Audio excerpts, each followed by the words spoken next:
We got two very different bits of information, briefings from the government about Russian cyber activity today, and you have to say they have different weight, and you then wonder maybe there are different motives in publishing the two of them. One of them is a pretty chunky document from the National Cyber Security Centre.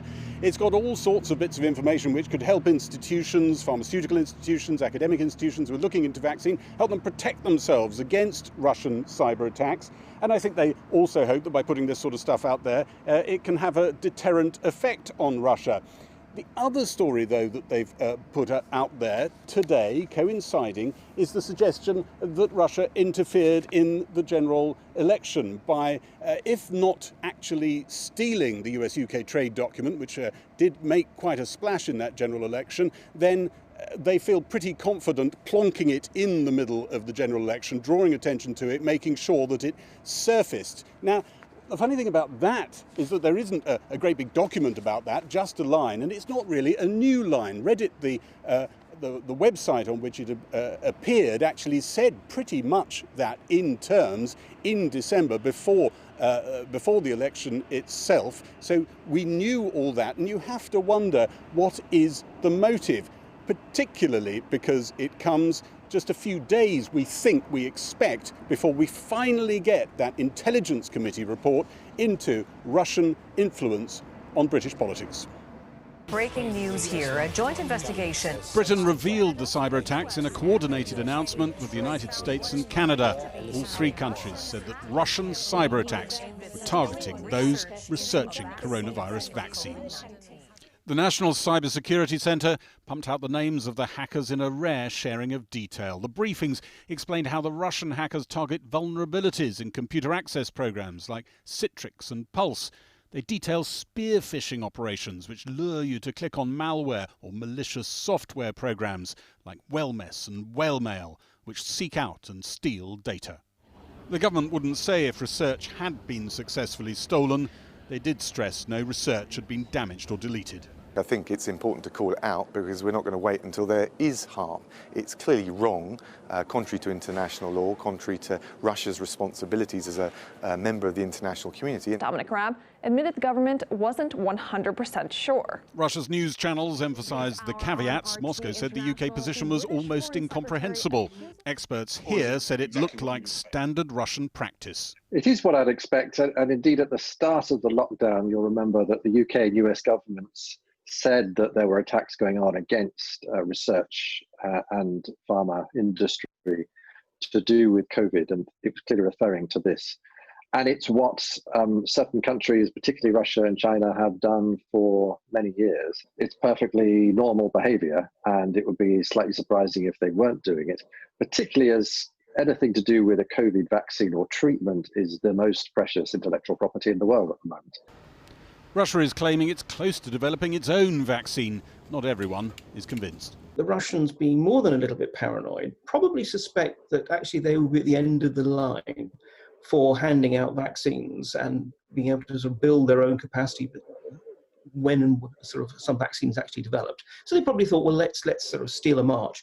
451 pages of unredacted documents and information. All of it here. The government also chose this moment to say it thinks these documents from the US-UK trade talks proclaimed by Labour in the general election to be proof the United States wanted the NHS to be part of any trade deal got into the public domain thanks to the Russian state. In a statement today, Jeremy Corbyn said the Tories were trying to focus on this election moment to distract from an intelligence report on Russian interference in British democracy, which the government sat on before the election, but which is now expected to be published next week. Were I a cynic, I would wonder if this news is precisely to try and draw some of the teeth from the actual report when it comes out. Because I don't think it's likely that the report is going to come out with some blockbuster news. Instead, what it's likely to detail is a whole array of different small-scale influence operations that the Russians carry out, which they do. Are you saying today that Labour have done anything wrong or might have done anything wrong? I think that's for Labour to answer both Jeremy Corbyn and Keir Starmer. Is there any evidence that they might have done anything wrong? I think, again, those are all questions for them. Russian cyber attacks regularly try to deepen mistrust and discord in democracies. Britain, they might think, provides fertile soil for just that right now.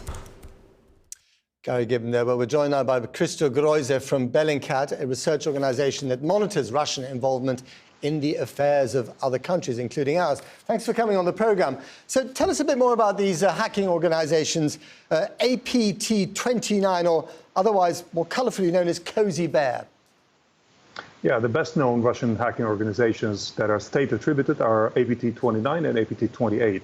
One is Cozy Bear, the other one is Fancy Bear. Cozy Bear is the one that was pointed out today as the most likely culprit behind the IP stealing attempts with the coronavirus development of a vaccine in progress. APT28, Fancy Bear, is the other one that is typically associated with the military intelligence of Russia, the GRU. Now, the two have a completely different method of operation. One of them, the first one, the one that was apparently involved with the hacking of the coronavirus work, they typically just steal data and they don't leak it. They steal it and use it for their own, political or technological development goals. Whereas the other agency, which is the one, which is most likely the one that tried to interfere with the elections in the UK last year by leaking that document, is the military intelligence. They don't just steal, they weaponize immediately whatever they've stolen through hacking. They leak it and they publish it, and they publish it at the right moment. OK, that's fascinating. So the Russian government, of course, has said that they've got nothing to do with this, that this is all nonsense. But what is the evidence to suggest that they are actually, part of the Russian state apparatus? Well, the two hacking operations have long been attributed to the Russian state. One is definitely attributed to the GRU, to the military intelligence, through actual people who we have identified as working there in the physical building of the military intelligence, and they leave their traces in some of the hacking operations. With APT29, it's a bit more subtle. The best attribution, the best connection between the Russian Foreign Intelligence Service and these hackers was done by the Dutch intelligence service, which managed to infiltrate the actual building in which the hacking operation takes place in Moscow by planting, or actually by hacking, their own security cameras. And they watched them for years, how they work and how they operate. So a lot of data has been gathered. Attribution is pretty much certain for these countries to actually name them today. OK, and crucially, I mean, the headlines tomorrow will be all about, Russians trying to steal our vaccine secrets.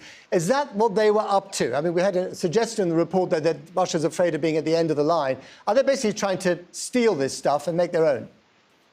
Yeah, I think of all of the possible infiltration and hacking operations that Russia does, this is probably one of the more innocent ones. Russia is longing back to the time when it was a leading technological and scientific power, back at the time of the Soviet Union. They've been at the end of the line of developing a vaccine. They've been making a lot of announcements over the last couple of weeks that were suspicious, sounding that they're close to developing a vaccine. And most likely, our interpretation is that they had actually managed to hack and steal some IP, and they were developing an announcement. Maybe this is why the Western governments decided to break the news today, to make sure that Russia doesn't suddenly claim that they've developed a vaccine tomorrow. OK, very briefly, just in 10 seconds, are other countries stealing other people's vaccine programs as well, or are the Russians alone? No. Every country does that, and China does it all the time and is working on this. With Russia, the main risk here is that they don't. Russia is not a central government that always knows what it's doing. There's a lot of different players in Russia, and the risk here is that somebody misuses that data. OK. Christo Groise, thank you very much indeed for your insights. Well, earlier I spoke to Dominic Raab, who's the former chair of the Intelligence and Security Committee. I began by asking him if he was alarmed and how plausible it was that the Russians were targeting vaccine laboratories. Listen. Oh, the revelations are highly plausible. This is exactly the sort of activity that Russia has carried out in the past, and I have no doubt will seek to carry out in the future. So I'm not particularly alarmed. The fact that it's happening is obviously reprehensible, as has been indicated. But I'm afraid this is very much what we should expect. I mean, what do you think they were trying to do? Steal the secrets of the vaccine, how the stuff is made, sow confusion, in our ranks, perhaps a bit of both? It might well be a bit of both. It might be a desire to get hold of the vaccine, and there's no doubt, I think, from past performance that Russia carries out these activities in part to sow confusion. Certainly the vaccine might be attributed more to wanting to get hold of the information, But the issues around the election are about confusion. That's usually what happens. Why do you think the government is making these allegations about Russian hacking now? What's the timing here? There may be a number of explanations, one of which is clearly a desire to put this in the public domain. And it's also possible that the government has published these documents today because it now knows that the report on Russia is coming out next week.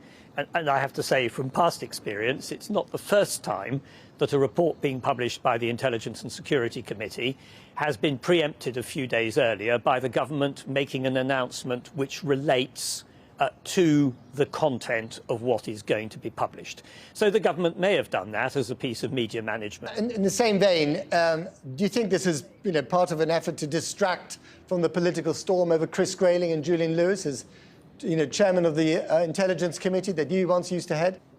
Yes, yesterday's events with Julian Lewis's election and then his having the whip withdrawn were indeed astonishing. The government's behaviour is unjustifiable, so I'm afraid the government's reputation has been quite seriously damaged. Now, whether therefore today's announcement is intended as a distraction from yesterday's story, yes, I'm afraid that the cynic in me says that that's perfectly possible. But equally, I do accept that the information that was being given today is clearly of importance that the public should know it at some point, as early as possible. How serious is it that the government has been sitting on the report into this very matter that you compiled last October? They're now going to release it next week. Given the fact that they're now saying that the government is now saying that there was meddling in the election at the end of last year, it would have been very useful to have that report earlier, wouldn't it? Yes, it would.